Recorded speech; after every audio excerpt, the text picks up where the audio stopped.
ఎందుకంటే అక్కడ ఆయన ఎవరు మేము ఎవరు వెళ్ళబట్టి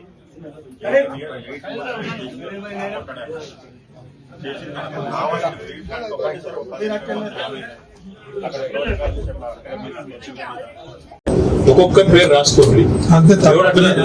ఏసీపీలు, డీసీపీలు, సిఐలు, ఎస్ఐలు ఎవడెవడైతే బాగా ఎగురుతురో ప్రామిస్ చేస్తున్నాను మీకు. నేను కేసీఆర్ చెప్పిన నేను నెక్స్ట్ ఇక్కడ నేనైతే మంచోని కాదు. మీరు దయచేసి కూడా రిక్వెస్ట్ హిమ్మత్ కోల్పోకూడదు. మంచి ఎమ్మెల్యే ఉన్నాడు.